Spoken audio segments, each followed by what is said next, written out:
Seharusnya ini bukan pertama kalinya kamu ke sini, kan? Apa selalu begini, tidak ada yang minum? Tanya Chu Feng.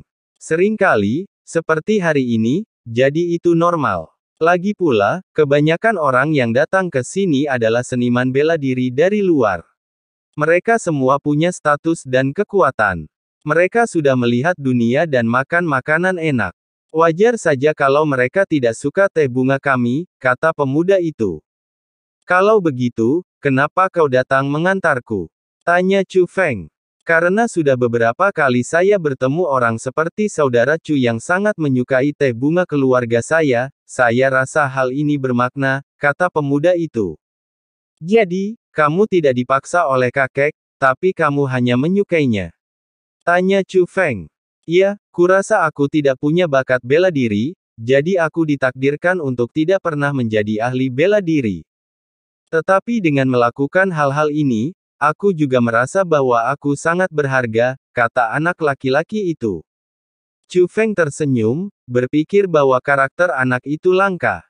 Apalagi dia juga tahu bahwa di dunia ini banyak sekali intrik dan sisi buruknya, maka makin jarang dia bisa melakukan hal tersebut. Jika Anda memiliki kemampuan itu, apa yang akan Anda lakukan? Kalau begitu aku tidak akan memberimu teh bunga seperti ini. Aku ingin meneliti teh bunga yang benar-benar bermanfaat bagi para seniman bela diri, lalu membagikannya kepada semua orang, kata pemuda itu. Kalau begitu mereka akan segera direnggut, kata Chu Feng. Bagus sekali. Pemuda itu sebenarnya sangat gembira, tetapi ia tersenyum dan berkata, tapi hari itu tidak akan pernah tiba.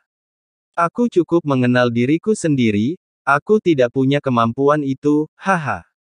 Melihat pemuda itu seperti ini, Chu Feng bertanya, apakah kamu benar-benar percaya bahwa orang baik akan diberi pahala? Iya, seluruh keluarga kami mempercayainya.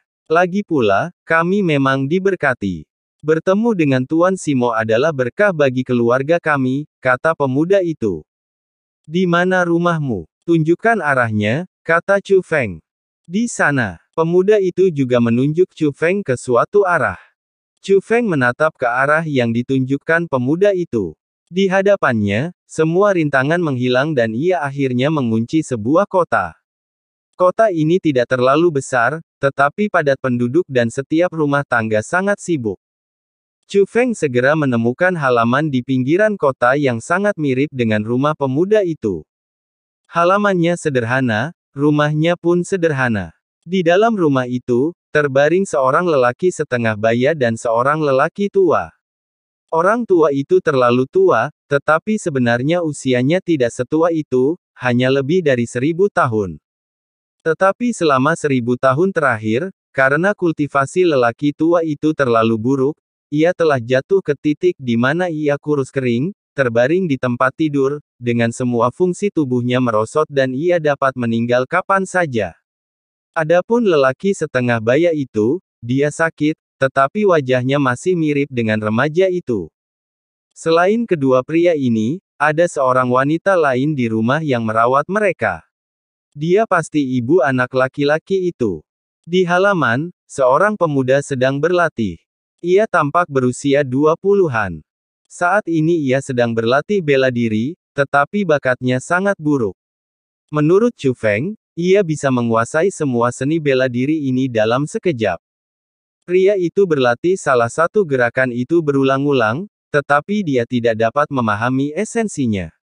Tampaknya masalahnya bukan pada diri mereka sendiri, melainkan pada kekuatan eksternal. Chu Feng tiba-tiba berkata bahwa kata-kata ini hanya bisa didengar oleh mereka yang berada di ruang giling, dan ditujukan untuk Dandan.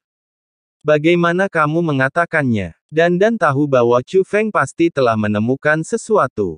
Setiap orang di seluruh kota memancarkan aura sekte penjara. Lagi pula, ada beberapa anak berbakat di kota itu. Mungkinkah mereka disimpan sebagai makanan oleh orang-orang sekte penjara? Tanya Dandan. Memperlakukan seniman bela diri sebagai sumber daya kultivasi adalah praktik umum di kalangan sekte jahat. Meskipun sekte Yu mengaku ortodoks, sebenarnya ia dikenal sebagai sekte paling jahat dan bengkok di dunia seni bela diri. Mengabaikan pertentangan orang lain dan langsung memenjarakan bayi adalah bentuk kurangnya hati nurani. Jadi, sangat normal bagi mereka melakukan hal semacam ini. Itu mungkin, kata Chu Feng. Apakah kamu ingin membantu mereka? Tanya Dandan. Jika aku belum bertemu dengannya, lupakan saja. Jika kita menemuinya, kita tidak bisa mengabaikannya begitu saja, kata Chu Feng. Iya, Dandan mengangguk. Tidak ada seorang pun yang mengenal Chu Feng lebih baik darinya. Meskipun Chu Feng berlatih, tujuannya selalu untuk melindungi keluarga dan teman-temannya. Namun Dandan tahu bahwa Chu Feng juga seorang pria berhati adil. Saya selalu benci penindasan terhadap yang lemah.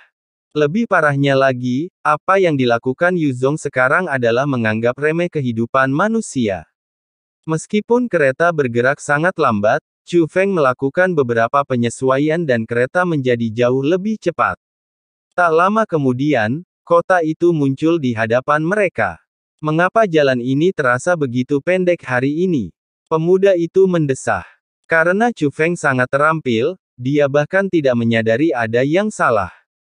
Saya baru menyadari bahwa saya bisa pulang lebih cepat. Adapun rumah anak laki-laki itu persis seperti yang telah ditentukan Chu Feng sebelumnya.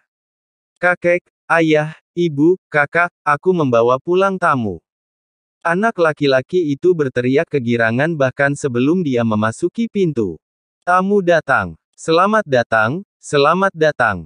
Kakak laki-laki tertua anak laki-laki itu keluar terlebih dahulu, kemudian ibu anak laki-laki itu keluar untuk mendukung ayahnya. Bahkan sang kakek yang sedang berbaring di tempat tidur pun tersenyum lebar, memperlihatkan beberapa gigi yang tersisa di mulutnya. Keluarga ini sangat ramah. Mengetahui bahwa Chu Feng menyukai teh wangi keluarga mereka, bahkan kakeknya bersikeras untuk mengobrol langsung dengan Chu Feng. Jadi Chu Feng masuk ke dalam rumah, duduk bersila bersama keluarga, dan mulai mengobrol. Tentu saja, kakeknya juga menceritakan kisah bagaimana dia menghabiskan semua uangnya untuk membantu seorang guru bela diri menyembuhkan luka-lukanya dan membalas dendam. Ketika disebutkan bahwa sang guru bela diri mungkin telah gagal dalam balas dendamnya dan meninggal, dia tidak merasa menyesal, tetapi malah menangis. Selama periode ini, Chu Feng tidak hanya memperoleh formula teh wangi, tetapi juga biji teh wangi dan daun teh yang mereka budidayakan. Namun Chu Feng datang ke sini bukan hanya untuk resep teh wangi, dia juga punya tujuan lain. Apakah kamu tahu sekte penjara? Chu Feng mengganti topik pembicaraan, menyebabkan suasana di ruangan sedikit berubah. Yu Zong, tentu saja aku tahu. Dia adalah kekuatan paling jahat di dunia seni bela diri, kata pemuda itu. Itu juga kekuatan yang paling terkutuk, tambah pemuda tertua. Setelah itu, Chu Feng terus bertanya, ingin mengetahui apakah ada orang dari sekte penjara yang pernah ke sini. Namun mereka bilang tidak. Tetapi semua orang di kota ini punya masalah, artinya mereka semua mengalami hal yang sama. Chu Feng telah mengamati bahwa tidak ada masalah dengan air minum dan makanan bersama di sini. Kalau begitu, masalahnya kemungkinan besar ada pada orang-orang. Chu Feng kemudian mengetahui bahwa Tuan Grafit yang disebutkan pemuda itu akan datang ke sini 3 kali setahun untuk memberi mereka beberapa pil. Dan setiap rumah tangga dan setiap orang punya bagian. Setelah mengetahui hal ini, Chu Feng punya ide dalam benaknya. Sepertinya Simo yang bertanggung jawab. Dia bukan dari istana surgawi tubuh ilahi, tapi apakah dia menyamar sebagai sekte penjara? Kata Dandan. Mungkin juga dia mata-mata yang dikirim oleh sekte penjara untuk menyusup ke rumah surgawi tubuh ilahi, kata Chu Feng.